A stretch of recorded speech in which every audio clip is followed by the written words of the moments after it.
Welcome to the Law Firm Growth Podcast, where we share the latest tips, tactics, and strategies for scaling your practice from the top experts in the world of growing law firms. Are you ready to take your practice to the next level? Let's get started. Hey everybody, welcome back to the Law Firm Growth Podcast. I'm your host as always, Jan Roos, and I am here with a follow-on episode to our last solo podcast, at least, titled Dress for the Job You Want. And this is talking about a never-ending battle that somebody who's trying to grow their law firm will have to encounter, which is balancing your capacity for new business with marketing with your ability to fulfill on clients. And, one of the terms that we've sort of used around Case Fuel for a while is front of house versus back of house. So I kind of consider a lot of the stuff around marketing to be kind of the front of house stuff, and then the part of stuff in terms of fulfillment like back of house. This is from the restaurant world. If you guys aren't familiar with those terms, basically wait staff, greeters, et cetera, versus, your guys back in the kitchen, right? Your kitchen is cooking up legal work. So that's kind of how we kind of consider the back of house stuff. But again, as we're going to go over in this episode, you need to have a command of both if you want to be able to fulfill on things. It's probably the most relevant at the first step, but we're going to get into that for a while. So why I wanted to record this episode is for the people, again, kind of like the last one, who are stuck at the level that they're at against their own will. If you're a solo and you don't want to be a solo, this is for you. Even if you're a smaller firm and you want to be a larger firm, that is also for you. This is a tension that never really ends up ending, right? And the way that I kind of like to visualize this, and like whenever I'm talking with somebody on a Zoom call, I have my two hands up on the level, right? So the one hand is the marketing capacity. We have to build that, create a gap, and then we have to fill the fulfillment to reach that gap. Then we have to, once that fulfillment's done, we need to hire more, and then we end up getting more marketing to build it up. So these two things almost have to move in lockstep. Now, kind of the unfortunate truth is that these things are never going to move in perfect unison. One of the things is that, I guess like if you were theoretically able to get some sort of a fulfillment arrangement where you had a true variable cost, and this would probably be through something like a outsourced service or something like that, I guess it would be possible. But at the end of the day, there's a lot of drawbacks to that in other ways, right? So it's like, if you want to hire good people that want a salary and benefits, we kind of have to consider these things something you're going to have to move a little bit out on. And another reason why I wanted to talk about this too is because I see this being a huge gap with solos, right? Oftentimes, the next step can sometimes be obvious, but they don't realize what the step after that is. And because they don't have an answer for that second step, they don't take the first step, right? Cynically also, we happen to work with helping out people with marketing services. So this prevents people from moving forward with us. But I genuinely believe that this is a super important thing that people have to understand in terms of growing any single business, right? But basically, this is kind of the situation. I'll go through a very, very common situation with solos, right? So solos that end up growing, right? You've got your more back of house, I like to do the legal work type person, and you have your more front of house, shaking hands, kissing babies, put on a big smile in the consultation. Let's call that more of a revenue focused person, right? So depending on what your tendency is, you will probably, and it would actually be intelligent to hire the opposite, right? So if you're Mr. Smiles, loves the consultations, love the networking too, you're going to hire somebody to help you out with the fulfillment.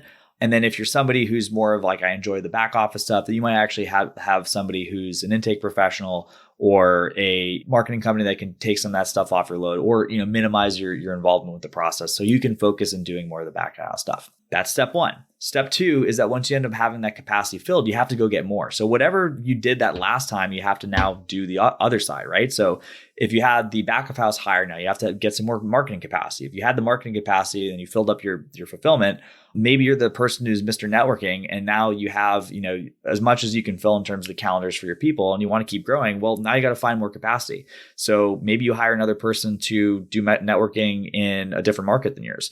Maybe you go into a different marketing channel. But this creates a new problem because now we have to have more fulfillment, and so on and so forth. And basically, there's really going to be never end to this until you decide that you're at the level that you want to be on. You can hop off the merry-go-round. But a lot of the times too, people kind of get stuck at this first step, right? So a super common situation is like, we'll have somebody who's like, wow, this sounds awesome. I really have been wanting to grow my firm forever, but what am I going to do with all this extra work?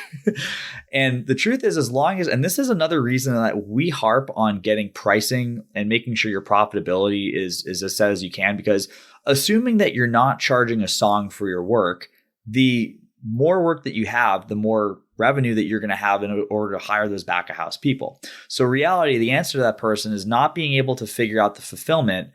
Once you have the stuff, you might have to suffer for a little bit doing this on your own, but as soon as you have that money, you get the arrangement in place with the other person who can fulfill. Now, I want to take a quick step back and talk about the way that you end up fulfilling things needs to be something that you can trust to be repeatable.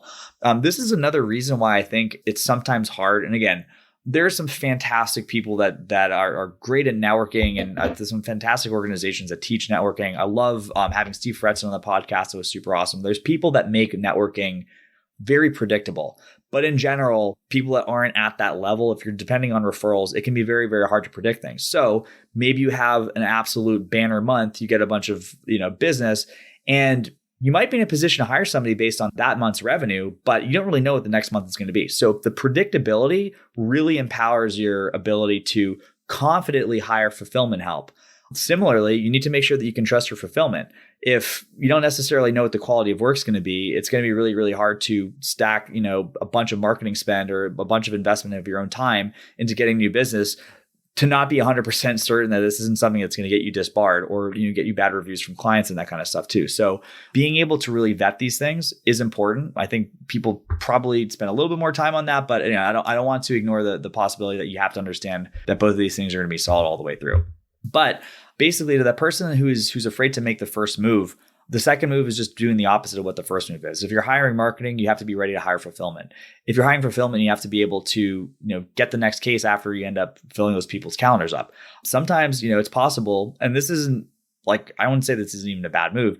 Sometimes if you want to build your fulfillment up to the level where you can offer a service you didn't offer before, you might be paying the tax, so to speak, on having more overhead for the short term, but if that product ends up genuinely being better than what you had before, now you're able to take that back to the market and you have a unique selling proposition that puts you head and shoulders over the other people in your practice areas, right? So, it also can kind of feed the other one too. But basically, the big point of this episode that I wanted to drive home is that it really is never going to end. You have to make sure that you're ready not only for the next move, but I love this phrase, new levels, new devils. The problem that you're solving today is going to create a different problem. If you nail the marketing, you got to figure out fulfillment. Once you hire people for fulfillment, you got to figure out ways to keep those things going. And basically, if we kind of accept the premise that there's never going to be an end to it, at least as long as we want to grow, it's a lot easier to be comfortable with having those conversations. And going full circle, it really, really kind of makes it important to focus on what our goals really need to be. I have been always kind of connecting a lot of this stuff to the mindset, especially a lot recently, right? But it's just I think some people try to just say, hey, look, I'm going to grow until I start meeting the resistance. And that's pretty much what we're going to say. I'd say that's probably the default decision-making process for how people want to grow their business, right? But, you'll be able to go through those investments and making sure that you're ready for, the increasing complexity that you're going to have. Another thing I didn't mention in this podcast, but, another thing you'll see in a lot of the organizations like EOS, when you end up tripling your headcount, guess what? You're going to have some new systems in place, but that's probably the topic for another podcast. But yeah, basically it's going to be agony if you're really, really stressed out about what the next move is going to be. You have to understand that it is a little bit more simple, but you also have to accept the fact that it's never going to stop, at least as long as you want to grow. So marketing versus fulfillment. It is always going to be a game of catch up from one or the other. Be okay with it. Be comfortable with it. As long as you want to grow, it's going to have challenges to face, but I'm sure you can make it through as long as, it is really something that you want. So that's all for this week, guys. I will see you guys next Tuesday at 8 a.m. Eastern on the Law Firm Growth Podcast. Thank you for listening to the Law Firm Growth Podcast. For show notes, free resources, and more, head on over to casefuel.com/podcast. Looking forward to catching up on the next episode.